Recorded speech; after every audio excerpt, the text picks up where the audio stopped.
WTC में एक शर्मनाक परफॉर्मेंस के बाद क्या अब वक्त आ गया है हमारे दिग्गज रोहित शर्मा, विराट कोहली जैसे दिग्गजों को बाहर का रास्ता दिखाकर नई टीम की तरफ जाने का? Let's talk. WTC का साइकिल तो हो गया बर्बाद। चाहे आपने ऑस्ट्रेलिया को जितनी मर्जी बार जो है धोया हो, चाहे आपने XYZ किसी भी टीम को धोया हो, ultimately when it mattered the most Australia जीत गई बाजी और शायद उसने वो सभी मैचेस का बदला एक मैच जीत कर ले लिया जो शायद सबसे इंपॉर्टेंट था, WTC फाइनल। बट बात क्या यहां पर खत्म हो जाती है? जिम्मेवारी किसकी? और उस जिम्मेवारी के बाद क्या वक्त आ गया है कि new blood, new team India को चांस दिया जाए? क्या रोहित शर्मा, विराट कोहली, चेतेश्वर पुजारा, अजिंक्य रहाणे जैसे प्लेयर्स को बाहर का रास्ता दिखा देना चाहिए? नए आएंगे तभी पुराने जाएंगे, या इसे कहा जा सकता है पुराने अगर जाएंगे नहीं तो नए आएंगे कैसे? और अगर पुराने जो है जगह छोड़ेंगे नहीं तो नयों को एक्सपीरियंस कैसे मिलेगा? एक्सपीरियंस नहीं मिलेगा तो परफॉर्मेंस कैसी होगी? कहीं ऐसा तो नहीं पुराना को तो हम बड़ी बड़ी जो है ढील देते रहें? वो कहते हैं ना, इन्हें रोप बहुत बड़ी मिली हो और ये जब मर्जी जाएं जब मर्जी आए, परफॉर्मेंस एक मैचेस के बेसिस पर भी इनकी काउंट हो जाए। बट जो नए आते हैं वो कहीं ना कहीं कुछ मैचेस में उनके ऊपर नजर बनाकर, और अगर वो कुछ जो है मैचेस में ना चले उन्हें बाहर का रास्ता दिखा दो। किस तरह हुआ कि हमारे एक करुण नायर थे जिन्होंने भारत में 300 मारा था, उसके बावजूद उन्हें जो है कंसिस्टेंट चांसेस नहीं मिले। कुछ मैचेस देने के बाद या कुछ मैचेस फेल होने के बाद उन्हें वापसी का रास्ता दिखा दिया गया। एक हनुमान विहारी नामक प्राणी था जिसने ऑस्ट्रेलिया में अपनी बॉडी को सुजा दिया था बॉलें खा खाकर, बट उसे चांस नहीं मिला। उसके बाद किस तरह हम कह सकते हैं कि जो सरफराज एक नाम उभर कर आता है डोमेस्टिक में, जो रन बनाता रहता है, उसे केवल और केवल इसलिए रिजेक्ट कर दिया जाए या उसे इसलिए ना सिलेक्ट किया जाए कि उसने IPL में रन ना बनाए? भाई अगर किसी को चांस ही नहीं दोगे, किसी को मौका ही नहीं दोगे तो कैसे बात बनेगी? ऋषभ पंत भी ऑलमोस्ट जो है ड्रॉप होने की कगार में है। रादर मैं ये ना कहूं कि ड्रॉप होने की कगार में थे, बट उन्हें जो मजबूरी में चांस मिला उस मजबूरी ने ऐसा रिजल्ट पेश किया कि आज ऋषभ पंत की जो है सब जगह जो है रिक्वायरमेंट दिख रही थी WTC फाइनल में। क्यों? क्योंकि उन्हें मौका मिला, उन मौके को उसने सही मौके पर जो है भुना लिया और आज टीम इंडिया का बहुत बड़ा नाम बन गया। तो ऐसा ही नाम जो है हम औरों को चांसेस क्यों ना दे? बात करते हैं एक एक करके। रोहित शर्मा और विराट कोहली दो बहुत बड़े नाम हैं, तो इनकी डिस्कशन भी अलग अलग ही होनी चाहिए। इसके अलावा बात रही चेतेश्वर पुजारा और अजिंक्य रहाणे की, नो डाउट ये जो है इनकी एज इनके साथ है, नो डाउट ये परफॉर्मेंस जो है रीसेंट टाइम में कर चुके हैं। रहाणे ने फाइनल्स में कर दी, उसके पहले चेतेश्वर पुजारा भी परफॉर्म कर रहे थे। बट क्या इसका मतलब ये माना जाए कि ये लोग ड्रॉप ही नहीं हो सकते? क्या हो अगर ये सभी, ये दो जैसे चेतेश्वर पुजारा और रहाणे, उसके अलावा कोहली और आपके रोहित शर्मा, इन सभी की एजेस जो है 34, 35, 36 पर चल रही हैं, अगर ये इकट्ठा ही जो है चले जाएं तो टीम बिल्डिंग का क्या? तो वक्त आ गया है कि रोटेशन पॉलिसी को हमें जो है ध्यान में रखना होगा। आपको कुछ मैचेस के बेसिस पर जो है परफॉर्मेंस जज करनी होगी। आपको बड़ी या लंबी रोप स्पेशली पुराने जो एक्सपीरियंस्ड बैट्समैन हैं उन्हें नहीं दे सकते आप इस वक्त, क्योंकि आपके नए बैट्समैन को भी टेस्ट करना है। पहले बारी आती है रोहित शर्मा की। क्या रोहित शर्मा को टीम से निकाल देना चाहिए? I don't think so. But क्या कैप्टेंसी से निकाल देना चाहिए? I think so. अब आप कह सकते हैं कि नया कैप्टन कौन? वेल, नया कैप्टन आप कोई भी यंगस्टर जो मान रहे हैं कि आपकी टीम में पक्का है, आपकी टीम में कंसिस्टेंट है, उसे बनाया जा सकता है। अगर आप मुझे ये कहेंगे कि आपकी टीम में कोई कंसिस्टेंट नहीं है, आपकी टीम में कोई पक्का नहीं है, तो ये क्या सिस्टम की फेलियर नहीं बताता या ये प्लेयर्स की फेलियर बताता है? आप कभी चाहते ही नहीं है एक ऐसा प्लेयर जो टीम में आप उसे रखें और उसे किसी तरह जो है बनाएं। आपका वही फंडा चल रहा है कि जो है चलते रहने दो, क्या फर्क पड़ता है, पैसा तो आ ही रहा है, कॉन्ट्रैक्ट जो है हर बार जो है बढ़ ही रहे हैं, पैसा IPL भी बढ़ रहा है, सब कुछ बढ़ रहा है, तो आपको क्या जरूरत है किसी प्लेयर को बनाने के लिए। मैं एक्सपेरिमेंट याद दिलाना चाहूंगा साउथ अफ्रीका का, जब उनके पास लिटरली कोई भी जो है कैप्टन मटेरियल बचा ही नहीं था, उनकी टीम लगभग जो है खत्म होने जा रही थी, उन्होंने एक बहुत गड़सी एफर्ट की थी ग्रेम स्मिथ को कैप्टन बनाने की, और बहुत ही अर्ली एज में जब शायद उनकी टीम में जगह भी पक्की नहीं होती थी, वो कैप्टेंसी उन्हें दी गई, और उसका रिजल्ट क्या हुआ आप सभी को मालूम होना चाहिए। आई डोंट नो उन्होंने बहुत बड़े चमत्कार दिखाए या नहीं आपके लिए, बट एज अ व्यूअर मुझे लगता है कि साउथ अफ्रीका की टीम स्पेशली टेस्ट मैचेस में, स्पेशली ओवर उनके खेलने का तरीका, वो जमीन से आसमान तक पहुंच गया। जीते वो चोकर्स इसीलिए मशहूर हैं कहना, बट ग्रैम स्मिथ की कैप्टेंसी में जो हुआ वो केवल वही जान सकते हैं जो प्रैक्टिकली उस चीज को देख रहे थे, ऑब्जर्व कर रहे थे और फॉलो कर रहे थे। और वैसे ही हम अपनी टीम के लिए क्यों नहीं कर सकते। आज की तारीख में पंत क्योंकि नहीं है तो गेल के साथ क्या एक्सपेरिमेंट किया जा सकता है? Why not. क्या अय्यर अगर बैक इंजरी कर कर ठीक आते हैं, उन्हें जो है एक्सपेरिमेंट किया जा सकता है? Why not. अगर आपको लगता है शमी केवल 32-33 साल के हैं और शायद वो 1-2 साल रह सकते हैं टीम में, क्या उनके साथ एक्सपीरियंस या एक एक्सपेरिमेंट किया जा सकता है? Why not. अब मैं ये क्यों कह रहा हूं? मैं इसलिए कह रहा हूं कि रोहित शर्मा जो है एज अ बैट्समैन आप उन्हें ओपनिंग के तौर पर अगर रख भी रहे हैं, बट उन्हें रोटेशन पर रखिए। बहुत हो गया कि आपको 10-10 15-15 सालों तक प्लेयर बनाना है, नहीं जरूरत। आप जो है अपनी जरूरत देखो, ऑस्ट्रेलिया से सीखो, साउथ अफ्रीका से सीखो, इंग्लैंड से सीखो और इन सभी देशों से सीखो। वो केवल और केवल अपनी जरूरत के अनुसार प्लेयर्स लेते हैं और फिर प्लेयर्स चले जाते हैं। हमें वो करना होगा। ये स्टार कल्चर सुनने में अच्छा है, बट हमारी टीम अगर परफॉर्म करेगी, नए नए स्टार्स बनेंगे और बनते रहेंगे। केवल एक या दो इंडिविजुअल को स्टार बनाकर पोर्ट्रेट करने की आदत हमें हटानी होगी, क्योंकि उससे हमारी टीम का भला नहीं हो रहा। आप उंगलियों में गिन सकते हैं महेंद्र सिंह धोनी, उसके बाद विराट कोहली, उसके बाद रोहित शर्मा, बस आपकी टीम खत्म। तो आपको इससे बाहर जाना होगा कहीं ना कहीं।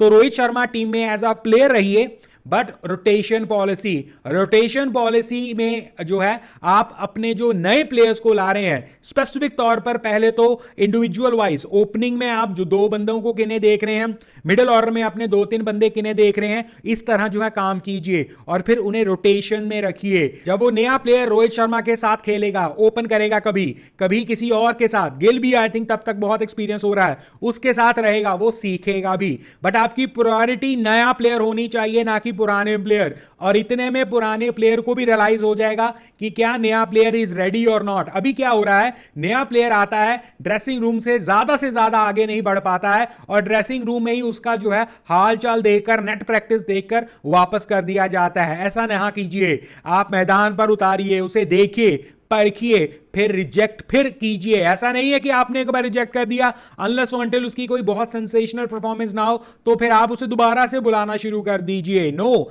आप जो है बड़े प्लेयर्स, रोहित शर्मा के एग्जांपल ले रहा हूं, कैप्टेंसी का बोझ उनसे ऊपर हट जाएगा और वो उतना फ्रीली काम कर पाएंगे और वो नए प्लेयर्स को भी उस तरह बिल्ड कर पाएंगे। उनका रोल लगा दीजिए कि आपका ये समझिए कि करियर बहुत दूर नहीं रखना है हमने, बट आपको टीम बिल्डिंग में जो है हमें लगता है कि आप साथ निभाएंगे क्योंकि आप लेजेंड्स रहे हैं टीम में। और अगर वो एक्सेप्ट नहीं करते हैं तो अपने आप वो चले जाएंगे, क्योंकि टीम का हित सबसे पहले होना चाहिए। फिर बारी आती है विराट कोहली की। पहले तो मुझे ये डिबेट ही रोहित शर्मा के साथ विराट कोहली की जब डिबेट होती है कि इन दोनों को इकट्ठा निकाल दो, ये कर दो, वो कर दो, ये मेरे समझ से ही बाहर हो जाती है। विराट कोहली और रोहित शर्मा का जमीन आसमान का फर्क है। और एज अ फैन नहीं मैं ये बोल रहा हूं, एज अ इंडिविजुअल बोल रहा हूं, वो भी एज अ जो है न्यूट्रल होकर बोल रहा हूं।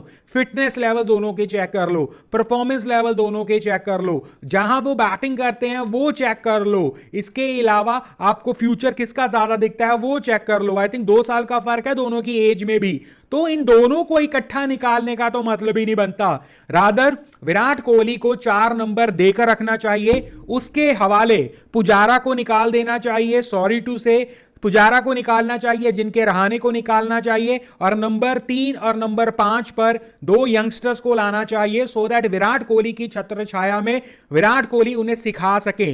6वें नंबर पर जो भी है आपका अकॉर्डिंगली फिर आप उसे देखें। इसलिए क्या होगा इससे कि आपके पास एक्सपीरियंस भी रहेंगे और ऐसे 2 थंब वाले एक्सपीरियंस रहेंगे। वहां पर रोहित शर्मा जो कि अपने आप को रोटेट करते रहेंगे, और यहां पर विराट कोहली जो पक्के नंबर पर चौथे नंबर पर खेलेंगे, बट उनकी प्राइम रिस्पॉन्सिबिलिटी होगी कि पूरी टीम को, इस अपने मिडिल ऑर्डर को बिल्ड करो, उन्हें सिखाओ कि कैसे जो है डिफिकल्ट पोजीशंस पे, कैसे डिफिकल्ट सिचुएशंस में, कैसे जो है डिफरेंट एनवायरमेंट्स में जाकर खेलते हैं, कैसे अपने आप को कंडक्ट करते हैं, कैसे जो है अपने आप को जो है प्रेजेंट किया जाता है एंड ऑल दैट। तो ये सारी जो है ड्यूटी आपकी विराट कोहली की। तो ये तरीके से आपको टीम बिल्ड भी मिलेगी, आपको कहीं ना कहीं ये बड़े लेजेंड्स का जो कहते हैं ना कि अपमान हो जाएगा, वो भी कंट्रोल में रह जाएगा, और कहीं ना कहीं सबसे इंपॉर्टेंट चीज, हम स्टार कल्चर की जगह टीम बिल्डिंग पर जब जोर देंगे तब सभी के दिमाग में ये आ जाएगा कि भाई इंडिविजुअल परफॉर्मेंस अच्छी है, बट इस टीम में पुजारा और रहाणे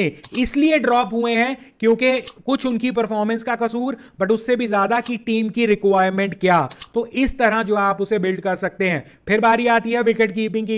एग्जाम्पल के तौर पर भरत जिस तरह विकेट कीपिंग कर रहे हैं, कोई तुक नहीं बनती उन्हें रखने की, चाहे वो जितना मर्जी जो है कीपिंग में अच्छा हो। इंस्टेड ईशान किशन यंग है, इंस्टेड संजू सैमसन जो है कंपैरेटिवली जो है एज उनके साथ है। इसके अलावा एक दो प्लेयर्स और हैं, Jitesh I think Sharma I think नाम है, या ऐसे कुछ दो तीन नाम और हैं, उन्हें बिल्ड करो, उन्हें जो है विकेट कीपिंग के ऊपर जो है लगाना शुरू करो। देखो किसकी जो है टेक्निक ज्यादा अच्छी है, कौन जो है वहां पर खेल सकता है, और इस तरह आप एक मिश्रण पाओगे कि अपनी पूरी टीम में, स्पेशली बैटिंग ऑर्डर में, आपके यंगस्टर्स भी जो है आना शुरू हो जाएंगे, और आपके पुराने जो रीढ़ की हड्डियां हैं वो उन प्लेयर्स को बनाएंगे। बट अगर इनके ऊपर कैप्टेंसी का बोझ रहेगा, इनके ऊपर स्टार कल्चर का बोझ रहेगा, ये रोटेशन पॉलिसीज में सिर्फ और सिर्फ स्टार प्लेयर्स ही रहेंगे और बाकी रोटेट होंगे, इससे बात नहीं बनेगी। आपको स्टार प्लेयर्स को रोटेट करना होगा, उस ड्रेसिंग रूम में रखना होगा, बट उस 11 में उनकी रोटेशन करते रहने देनी होगी, और उन्हें बता देना होगा क्लियर कि भाई आपकी रिस्पॉन्सिबिलिटी अब टीम बिल्डिंग में है, आपकी परफॉर्मेंस जो है वो जज हम अकॉर्डिंगली करेंगे कि आपके आसपास वाले कैसा परफॉर्म कर रहे हैं। और सिमिलर आप बॉलिंग में, अगर आपको लगता है Siraj is the youngster, Shami आपके जो है एक एक्सपीरियंस्ड गेंदबाज हैं, तो एक दो तीन चार गेंदबाज जो भी नए आ रहे हैं उन्हें उनके अंडर जो है रोटेट करो, उनमें देखो कौन अच्छा खेल रहा है, कभी कोई सीनियर को बैठाकर देखो, कभी यंगस्टर्स की टीम एक एक्सपीरियंस के साथ खिलाकर देखो। तो इस तरह बिल्ड करोगे। एग्जांपल के तौर पर वेस्ट इंडीज का दौरा आ रहा है, वहां पर चेतेश्वर पुजारा, अजिंक्य रहाणे को बाहर बैठना होगा, आपको यंगस्टर्स को मौका देना होगा। एक न्यूज में रिपोर्ट देख रहा था कि वहां पर कहा जा रहा है कि रोहित शर्मा की परफॉर्मेंस कैप्टेंसी की भी और बैटिंग की भी जज होगी वेस्ट इंडीज के दौरे के बाद। भाई ये कौन सी तुक बनती है? एक तो वैसे ही आप कहते हो कि फॉरेन टूर्स पे हमारे इंडियन बैट्समैन जो है चलते नहीं है, और वेस्ट इंडीज जैसी टीम को अगर आप हरा भी दोगे तो टीम का भला क्या होगा? आपके इंडिविजुअल की जो है एक फेस सेविंग हो जाएगी, और वो ये कहना शुरू हो जाएंगे कि हमें तो निकालना बनता ही नहीं है। नो, बिल्कुल नहीं ऐसा करना चाहिए। आपको अपने जो भी दो तीन ओपनर्स हैं उन्हें वहां लेकर जाना चाहिए। पहली स्टार्टिंग में आपके वो ओपनर्स खेलने चाहिए। फिर दूसरे मैच में, एग्जांपल के तौर पर टेस्ट मैच में हम बात कर रहे हैं, पहले टेस्ट मैच में आपको पूरी यंगस्टर्स की टीम उतारनी चाहिए। अगर आपको लगता है कि उन्होंने धज्जियां उड़वा ली हैं और उनकी टेक्निक, उनके प्लेइंग में ही कोई प्रॉब्लम है, फिर सिखाने के लिए रोहित शर्मा ओपनिंग के तौर पर आ सकते हैं। विराट कोहली वहीं पर रहेंगे चौथे नंबर पर, तीसरे और पांचवें नंबर पर जो भी आपका प्लेयर नया, यानी कि आपका ओपनर्स जो है नए हो जाएंगे, तीसरे पर नया कोई आ जाएगा, पांचवें पर नया कोई आ जाएगा, और बॉलिंग में एक या दो नए ऑप्शंस आ जाएंगे। तो लगभग आपकी सारी टीम जो है तीन चार रेगुलर प्लेयर्स के अंडर खेलेगी। वो कहीं ना कहीं आपको पता दिखा देगी कि कितने पानी में है, और अगर आपको लगता है कि उनमें जो है तिलों में तेल बिल्कुल ही नहीं है तो आप उन्हें और प्रैक्टिस करवाओ। या रोहित शर्मा को लगता है कि नहीं मुझे भी करना चाहिए, रोटेशन पॉलिसी के अंडर जो है फिर लाओ, ड्रेसिंग रूम में रखो, बट फील्ड पे अपनी यंगस्टर्स टीम को लेकर जाओ। और चौथे पर विराट कोहली पक्का होना चाहिए, बिकॉज हमारे पास पूरी टीम चेंज कर को फायदा नहीं मिलेगा। अब तो गिल को भी इतना एक्सपीरियंस हो गया है कि आप एक ओपनर के तौर पर गिल को कंसीडर कर सकते हो। वैसे भी गिल के नाम पर तो आजकल वो स्टार कल्चर शुरू हो चुका है ना, कि ये बंदा 10 साल 12 साल रहेगा एंड ऑल दैट। तो चलो वही मान लेते हैं, तो गिल को वहां पर कैप्टनसी देकर छोड़ दो, ताकि हमें दूसरों प्लेयर्स का भी पता लगे। आप एक वेस्ट इंडीज दौरे को एक लिटमस टेस्ट जो है यंगस्टर्स के लिए बनाइए, वो भी तब जब आपके बिग गन्स आपके साथ वहां पर हो। ऐसा ना हो कि बिग गन की जो है कैप्टनसी ले लो और वो कहे कि नहीं मैं रेस्ट कर रहा हूं, मुझे नहीं जाना एंड ऑल दैट। नो, अगर आपने अभी तक टीम को बनाया नहीं तो ये आपकी फेलियर है भाई साहब। तो आपको वहां पर रहकर टीम को बनाना होगा, आपको एक्सपीरियंस के साथ साथ यंगस्टर्स को मौका देना होगा। रोटेशन में बड़े प्लेयर्स आने चाहिए और वो रोटेट होने चाहिए, यंगस्टर्स को मौका देना चाहिए, तभी स्टार कल्चर जो है वो हटेगा। और जब आपने ये सिग्नल दे दिया कि आपके पुजारा रहाणे इसलिए ड्रॉप हुए हैं बिकॉज आपको यंगस्टर्स को मौका देना है, कोहली वहां पर अपने लिए नहीं है, कोहली वहां पर टीम के लिए है, क्योंकि उन्होंने ये टीम बिल्ड करनी है, मिडिल ऑर्डर को बिल्ड करना है। ओपनिंग में रोहित शर्मा जा रहे हैं बट एज अ कैप्टन नहीं जा रहे हैं, और एज अ प्लेयर भी वो रोटेशन का हिस्सा रहेंगे, और मोस्ट प्रोबेबली वो स्टार्ट नहीं करेंगे, अपने यंगस्टर स्टार्ट करेंगे। जब आप भाई साहब ये मैसेज दे दोगे ना तो सारी टीम को समझ आ जाएगा कि टीम के लिए कैसे खेलना है। और इसलिए मुझे लगता है ये डिबेट को यहां पर हम इस तरह जो है फॉलो अप कर सकते हैं कि जहां आपके यंगस्टर्स भी आएंगे, आपको टीम इंडिया को भी प्रेफरेंस मिलेगी, और कहीं ना कहीं आप एक एक्सपीरियंस के साथ साथ बिना इंसल्ट किए अपने लेजेंड्स की आप अपनी टीम भी बना सकते हैं। क्योंकि अगर आप कहते हो ना कि हमारे पास ऑप्शंस नहीं है, या हमारे यंगस्टर्स जो हैं डोमेस्टिक में परफॉर्म करते हैं, इंटरनेशनल में नहीं करते, दिस एंड दैट, तो वो सिस्टम का फेलियर है, वो आपका एज अ बड़े प्लेयर्स, वो आपका एज अ बोर्ड फेलियर है, और उसकी जिम्मेवारी इसी तरह ठीक होगी। आपको क्या लगता है कमेंट सेक्शन में जरूर बताइए। आप किसी के भी फैन हो but as a team India सोचिएगा तो आप जो है शायद बेहतर रिजल्ट दे पाए। कमेंट सेक्शन में अपनी राय जरूर दीजिएगा, चैनल सब्सक्राइब कर लीजिएगा।